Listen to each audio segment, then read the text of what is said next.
જામનગર આયુર્વેદિક યુનિવર્સિટીનું paper leak થતા NSUI દ્વારા રાજકોટ ખાતે વિરોધ કરવામાં આવ્યો।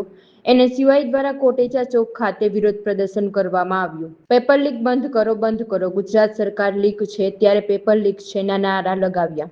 એનએસયુઆઈ દ્વારા રસ્તા વચ્ચે બેસી રોડ બ્લોક કરવામાં આવ્યો। રસ્તો બ્લોક કરાતા ટ્રાફિક જામના દ્રશ્યો સર્જાયા। ટ્રાફિક જામ થતા પોલીસ દ્વારા એનએસયુઆઈના કાર્યકરોની અટકાયત કરવામાં આવી। પોલીસ દ્વારા ટીંગાટોળી કરીને એનએસયુઆઈના કાર્યકર્તાઓની અટકાયત કરવામાં આવી।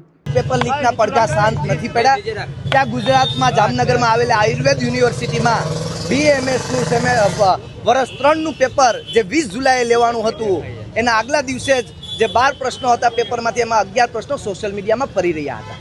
અને આ કોઈ અમે કીધેલી વાત નથી, પણ જે વ્યક્તિ ત્યાં સ્કોડમાં સરકાર દ્વારા નિમેલા હતા એ વ્યક્તિ દ્વારા પુષ્ટિ કરવામાં આવી હતી કે ખરેખર જે 12 પ્રશ્નો પૂછવામાં આવ્યા છે એમાંથી 11 પ્રશ્નો આગલા દિવસે સોશિયલ મીડિયામાં ફરી રહ્યા હતા।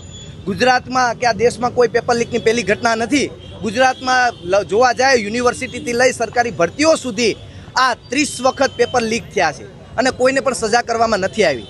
ક્યાંક ને ક્યાંક ગુજરાત સરકારનું શિક્ષણ વિભાગ અને સરકારી તંત્ર નિષ્ફળ ગયું હોય એટલા માટે વારંવાર આવા લોકો એ સાહસ કરે અને વિદ્યાર્થીઓના ભવિષ્ય સાથે છેડા કરવાનું વારંવાર ચૂકતા નથી।